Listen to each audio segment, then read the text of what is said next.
My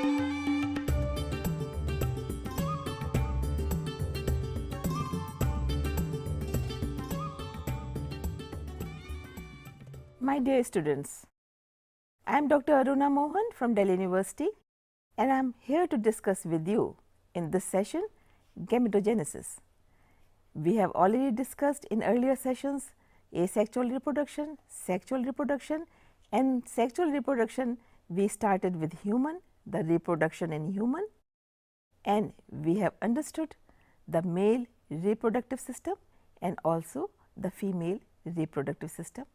And we understand the male gamete is sperm and female gamete is ova, and also we are aware of the fact that gamete has half the number of chromosomes, that is 23 only, 22 autosomes and 1 sex chromosome, and we call it haploid, whereas our normal cells in the body, somatic cells, are diploid, and germ cell also, when they start undergoing division, at that time originally they are also diploid in nature.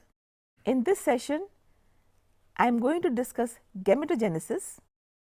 In case of men, it is spermatogenesis, because eventually sperm will be formed.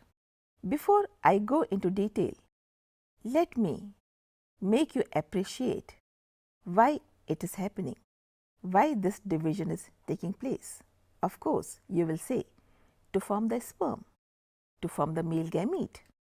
Of course, yes, but why half the number of chromosomes? Why should be a reduction division?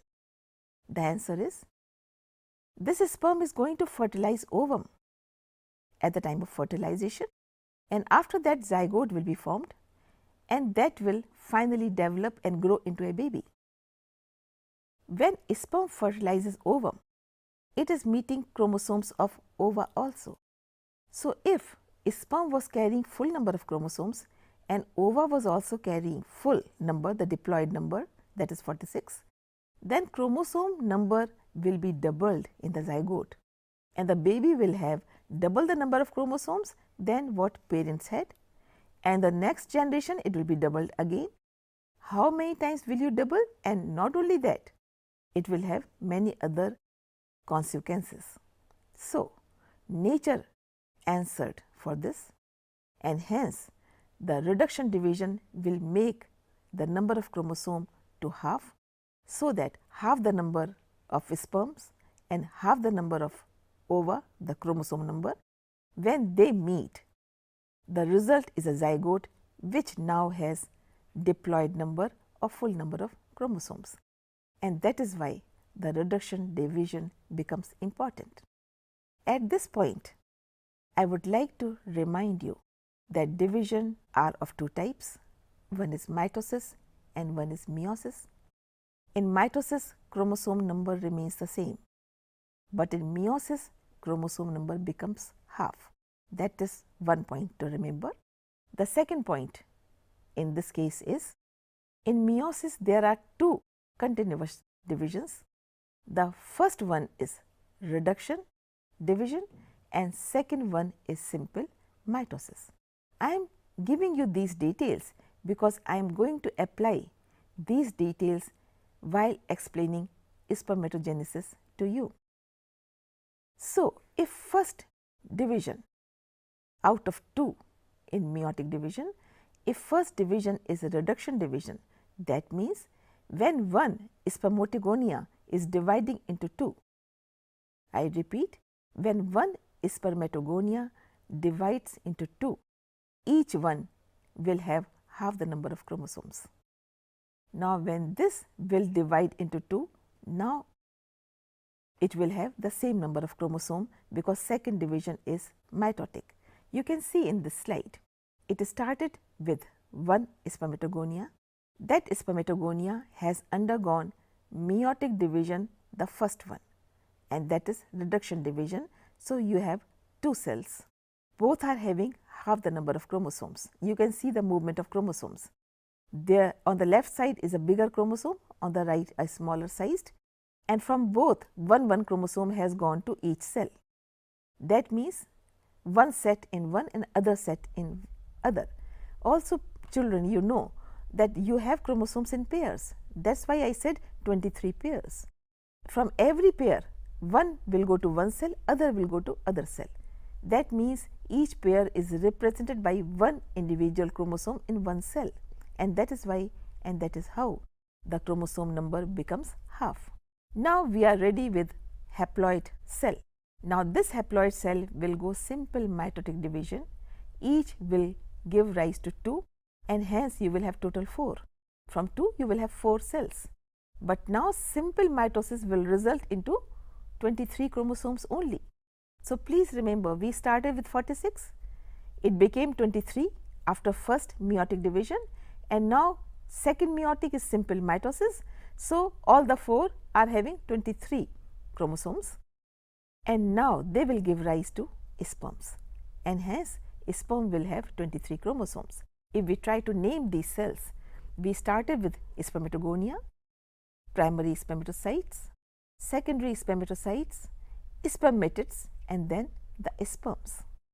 During this process, spermatogonia needed energy, nutrition and support, and that was provided by Sertoli cells which are present in the seminiferous tubule.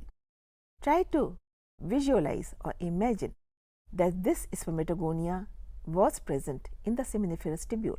You can see in this slide, it is cut portion of seminiferous tubule, and spermatogonia is present near the periphery, which is taking part in meiosis, dividing, producing primary spermatocyte, secondary spermatocyte, spermatid, and you can see some sperms in the center of the lumen.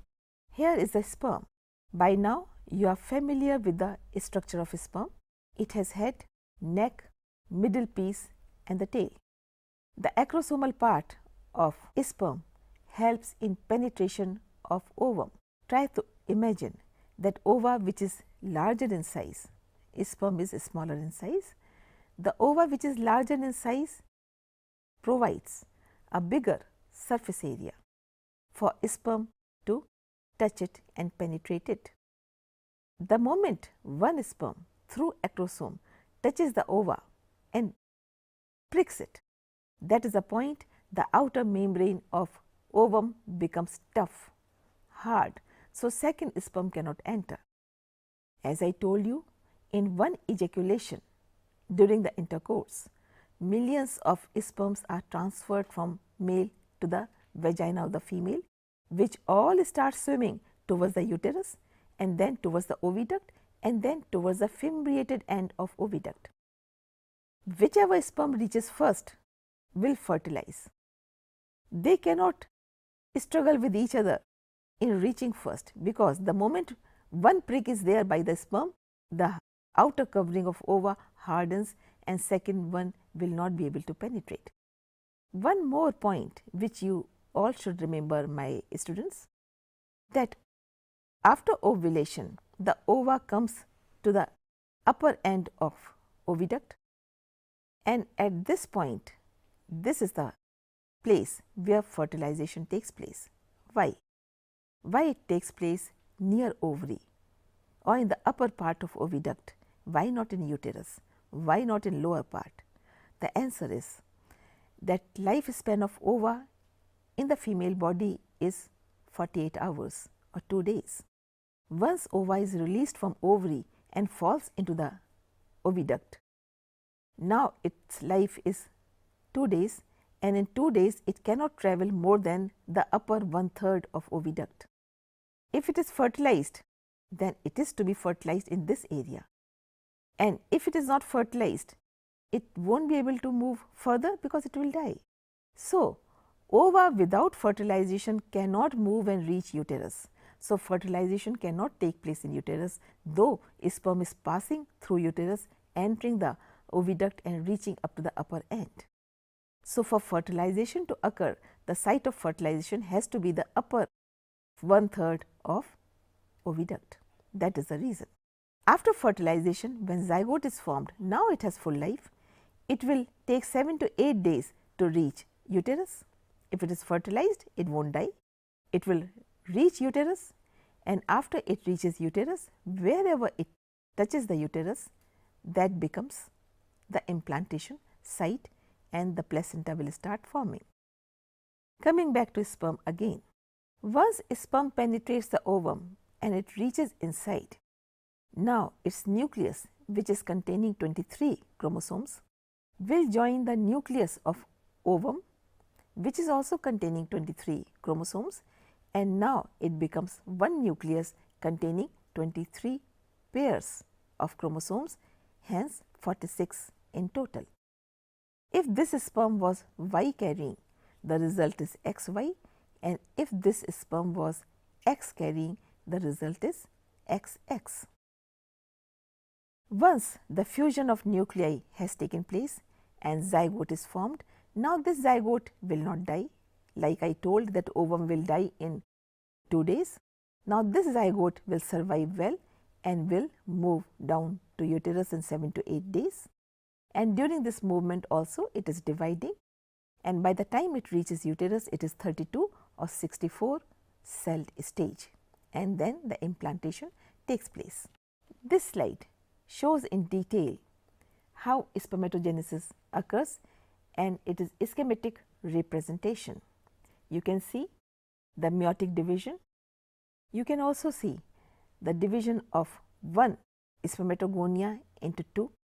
The first meiotic division is reduction division, and hence the chromosome number became half, which is very significant for proper number of chromosomes to go to the next generation.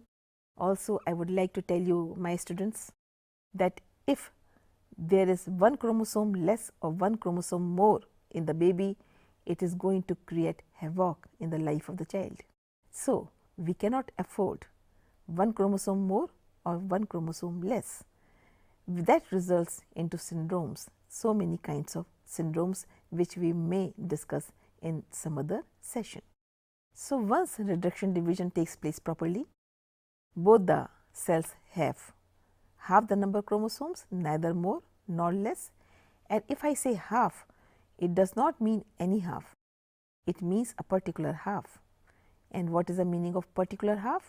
That out of 23 pairs, each pair, from each pair means 2 chromosomes, from each pair one goes to one, other goes to other, from second pair one goes to one, other goes to other. That means you have 23 chromosomes if you number them 1 to 23 in one cell and 1 to 23 in other cell. And you are aware of the fact that chromosomes have genes and genes carry characters. So, try to appreciate that when zygote is formed, the one chromosome has come from mother, one set, and one set has come from father. If I explain in other way, your father had paired chromosomes, your mother had paired chromosomes, your father gave you one from one pair, second from second pair, hence 23 from 23 pairs in the form of sperm, and your mother gave 23 from 23 pairs in ova, and now when fertilization took place, you have 23 from father and 23 from mother, and that is how you have characters from both the parents. Coming back to this slide, after first meiotic division, the first division of meiosis, which is reduction division, these two cells are having half the number of chromosomes. Now, they will undergo simple mitosis to produce 4 cells, and these 4 cells will give rise to 4 sperms. And the point for you to understand that one spermatogonia will give rise to 4 sperms. Now, you have understood the process. Then in spermatogenesis, one cell gives rise to 4 cells, and 4 cells will give rise to 4 haploid gamete, male gamete sperm. That means, there are so many spermatogonia and millions of sperms are produced. In case of men, the moment boy enters into puberty, he starts producing sperms and he will produce till the last day of his life. Though the quality of sperm is slightly affected with the increasing age.